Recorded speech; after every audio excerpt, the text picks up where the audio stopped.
chickmunks and geese.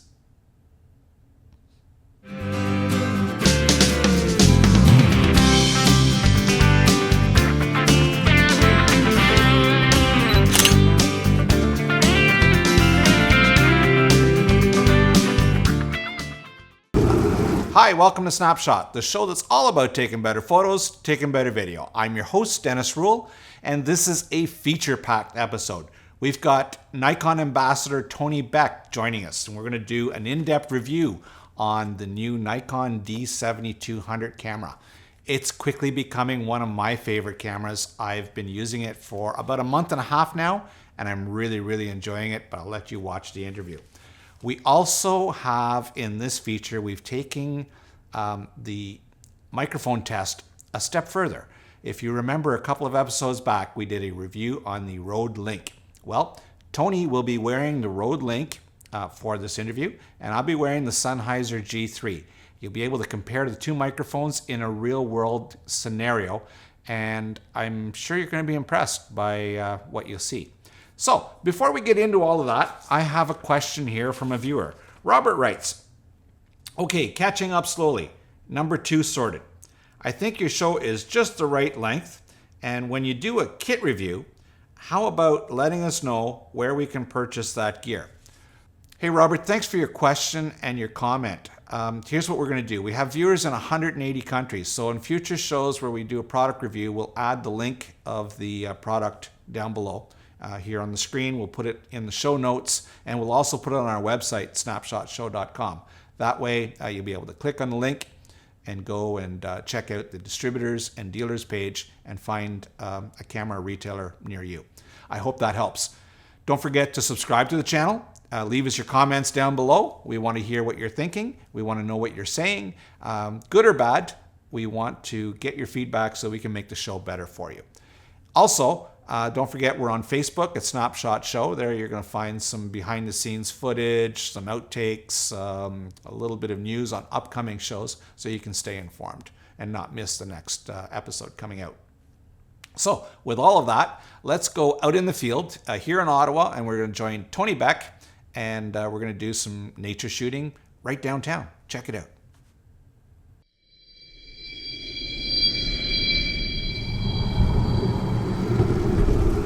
So today I'm with Tony Beck.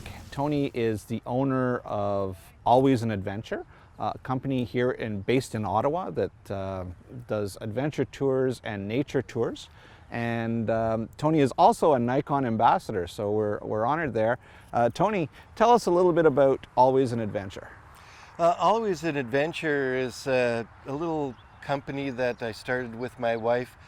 We provide a variety of nature and photography services. We do guiding, workshops, local excursions, and we provide natural history tours to agents such as Quest Nature Tours, One Ocean, Green Tours in the UK, and others as well. Cool, so you're all over the world. Yeah, and it's been pretty busy lately. Right on, right on. Well, I mean, we're lucky that, you know, we're going to talk about the hotbed of Ottawa today, and so we'll get on with it, and we'll start looking at different things, and I'm looking forward to a real learning adventure with you today. It's going to be fun. So Tony, we're in the middle of the city. We're not far out. I mean, there's traffic behind us, a few hundred yards behind us, and we're on the beautiful Ottawa River.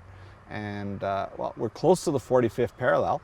You and I know that, and we've got a lot of following here on the show that's in Ottawa, but we also have followers that are in 180 countries. So tell us a little bit about the ecosystem that we're seeing here, and tell us why you like coming here. Well, I've been coming here for well over 30 years, mainly because here we are, we're in the middle of the mainland, maybe about 2 hours drive from Lake Ontario. So if you look at a map of North America, it would seem rather insignificant. But really what we've got is we've got the Ottawa River coming down gently from James Bay and then working its way down towards Montreal and then emptying out into the Atlantic Ocean via the St. Lawrence River. So it acts like a corridor for migratory species. But also here, Lac du Chêne, this is a larger section of the river right here in Ottawa. So we've got the shallow area here. As the water levels decrease as fall progresses, it exposes all these mud flats and allows these cattails to grow. So we've got a lot of really good habitat here. Birds that are using the Ottawa River as a migratory corridor from the Arctic to the Atlantic seaboard and vice versa in the springtime, they will stop here and take advantage of all this wonderful food source. So the exposed mud flats, the shallow water, the cattails, this is ideal for a great variety of species. We can see here great egret, great blue heron. There's a variety of sandpipers. There's least sandpiper there, which is one of the first fall migrants. So here we are, late July, and we already have birds coming down here from the Arctic. All right, well, why don't we go and see if we can find something to photograph. All right, sounds good. So we've got a killdeer there, plus there's a couple of small little sandpipers there. Those are least sandpipers. They're 2 adults. So these are the first fall migrants to show up here in Ottawa. Wow, you know what's really cool is we've been standing here for a few minutes talking, and before we were on recording, we were talking about binoculars and how important the optics are. But you're looking around, you're seeing all these things, and I'm here, I'm talking with you, and this is just, I didn't even know they were there. This is really amazing. So this is where working with a guide, I mean, you're just like like a secret agent. Your senses are tuned, and I guess it would be the same thing as when I'm in the studio. I'm seeing things. I'm seeing a small hair that's out of place.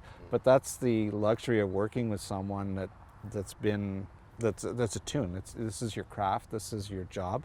And you see these things, and that's amazing. So I thought I'd point that out. Well, certainly, the more you're out here, the more you increase your awareness of what's there. Right. And then you can pick up on very subtle little clues. So when you're in a studio and you can see those little hairs out of place, you're looking for that, right? Right. And it becomes subconscious after a period of time. Nobody knows I'm looking for it. Exactly. Yeah. Yeah. But you're there and you're aware of it, and it stands out. So for me, when I come here, not only am I seeing little things, but I'm also hearing little things. Right. So I'm using all of my senses, and to some extent as well, my sense of smell. But certainly my ears are very, very important. So I'll be sitting here talking to you or standing here talking to you, and I'll hear a least sandpiper calling.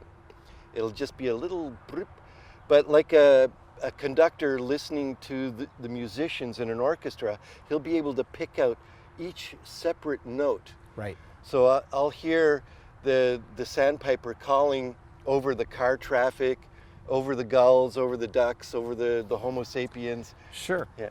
Sure. It's tuning into your environment. It's tuning into your environment, and the best way to do that is through practice. It's practice, right? Yeah.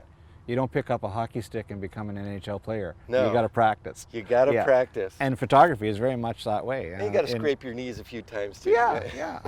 Cool. See, if I had a peanut, I could bring them in. But I don't like to feed the animals too much. Certainly larger animals or top predators, I will not feed. Something like a chipmunk is not too bad. Not too bad. Yeah. And there's likely other people feeding them here, so they become used to people very quickly. Right. Well, I know I've been guilty of doing it. Well, I'm guilty of doing it as well, For birds or chipmunks, but I can't say that I've ever tried to lure anything else. Yeah, well, that's right. I mean, there are limits, and some people will argue that even feeding the chipmunks isn't good, and to a certain degree they're right. So I'm going to try and photograph this little guy. He's very elusive. Let's. He's come back around though. Yeah. He might even. There he is. So make sure I got my exposure right here.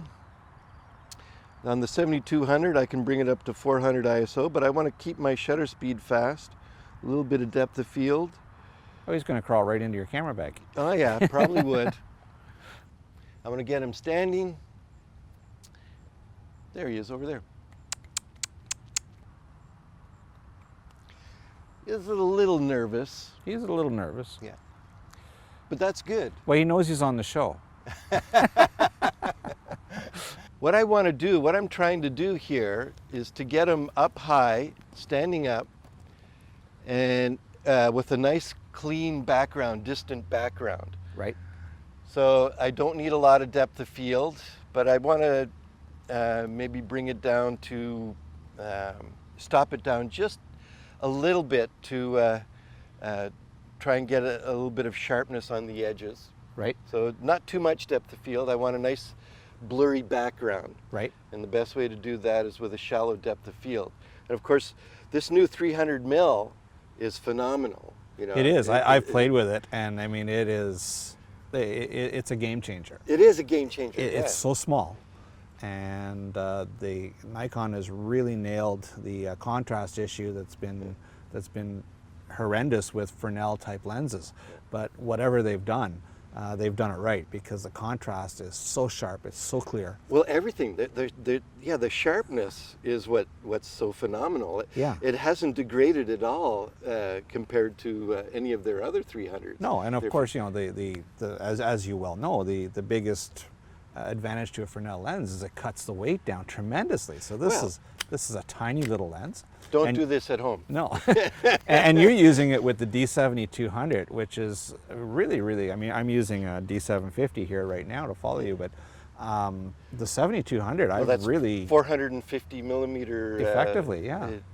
Full frame equivalent. Yeah, and I mean, it's this camera here, it's funny because when I first got my hands on it, I was told not to expect a whole lot of change from the 7100. But to me, it's huge. It is huge. Because you've got a stop and a half, you've got the new processor, you've got this amazing buffer.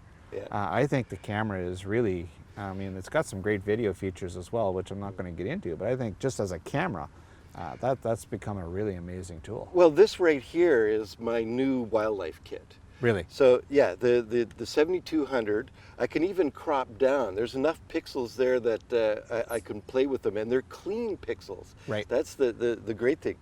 400 ISO, I won't think twice about pumping it up there. 1600 might be a little bit noisy, but even then. For what you're doing, yeah, and it's, you know, because I'm doing conventions and commercial photography, I've brought it up to 2500 or to 24 and to 32.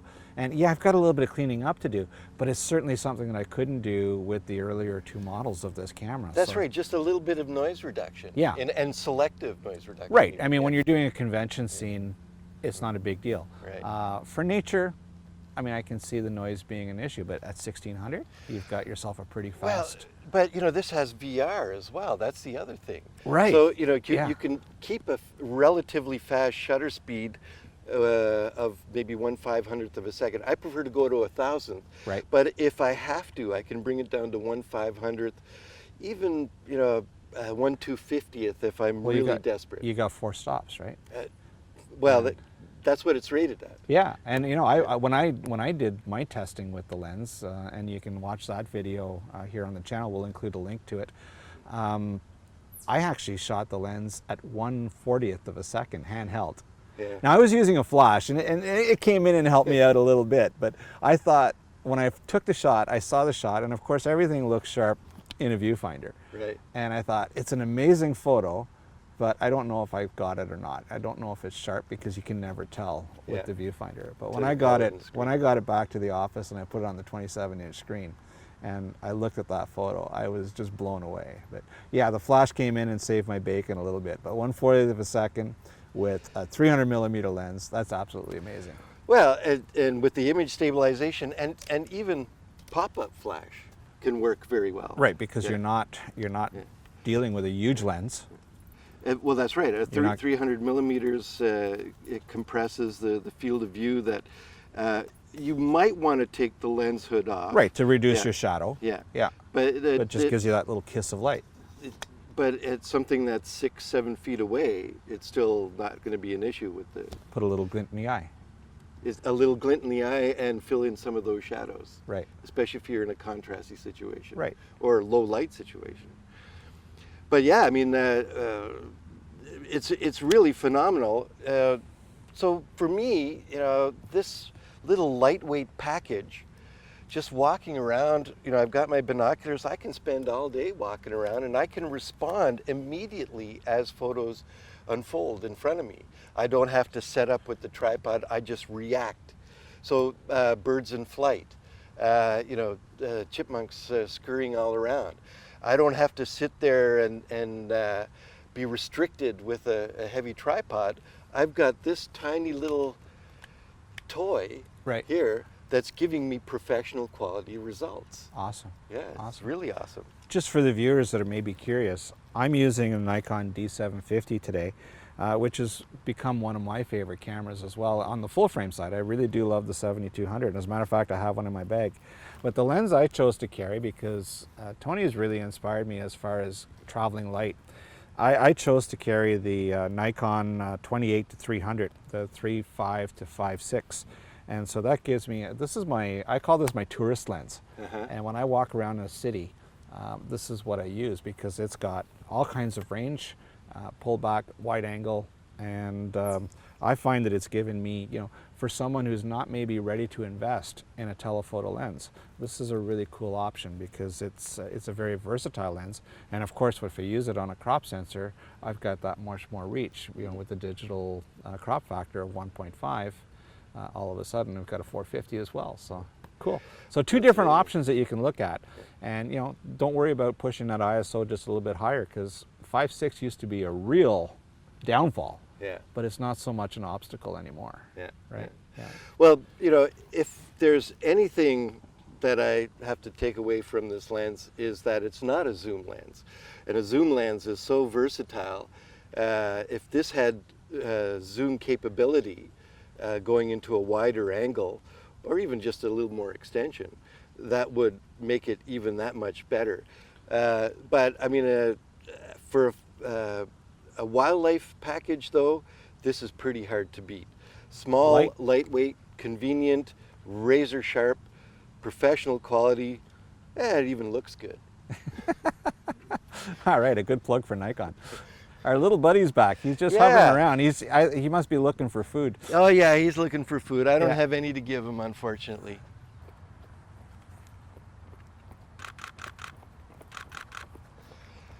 So here's the one thing. I've got a very cooperative subject here. Now I'm moving my focus spot. I've got a single focus spot there, and I'm moving it around, and I'm putting it on the eye of the subject. Right. That's critical. Right. Even with a shallow depth of field, as long as the eye is in focus, if the rest is out of focus, it's not that big a deal. That's right, because your eye is always drawn to an eye. To an eye. First is a hot spot, then it's an eye. Yeah. And he was a little bit more aesthetically pleasing here. Well, you got him, and I the did. lighting was just right for you too. I think a nice soft light coming through the clouds, but the direction was still from the east. So he knew where to pose. I think he may have done some modeling before.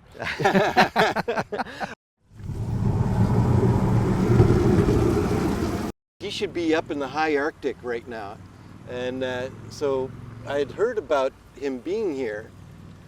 It's a very uncommon bird, especially here in July. And it might even be the first July record. But Now, he's a small little goose. He's a tiny little goose. So you see the little patch on the throat? Yes. It's more of like a little chevron. Yes. Than a big white patch. But this is great. And this is the kind of thing that that bird watchers are looking for, and photographers as well. But he's the reports. I'd heard reports of him being here for more than a month. So it's likely the local photographers have already photographed him quite a bit. But we haven't. We haven't. Maybe we should. Well, let's go for it. I'll have no trouble filling the frame here with this 300 mil and this D7200 with a DX sensor. So I could probably fill the frame with just his head. Well, let's go for it. Let's see how close we can get. All right. See if we can get him to come into the sunlight. Yes, I'd prefer if he went to the light.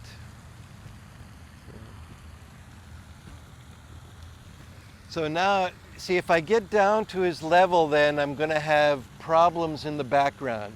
You're going to have a bright background. And yeah, the bright background, plus a lot of distractions with out of focus Canada geese and mallards. So if I get down here like this, there's my shot. I'm down low. Now he's going back to the shadows. Okay. Okay, here we go. This is perfect, right there. Look at that. I'm actually too close. See, all these feathers and bird poop and things like that, those are the kind of things that I would get rid of with a photo editor, Okay. a clone tool.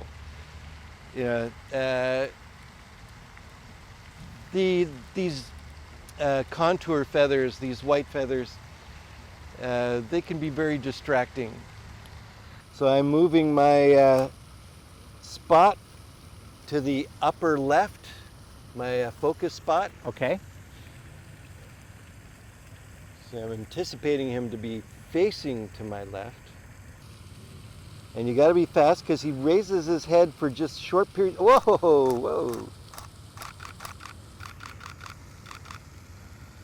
Okay.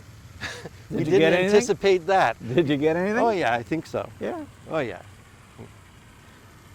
So Oh, nice. he's a good looking bird. And Nice. that's a fantastic background. Yeah. He's got a little bit of mess around his beak. But that's nature. Well, I could fix that up a little bit. And look at this. He's still cooperating.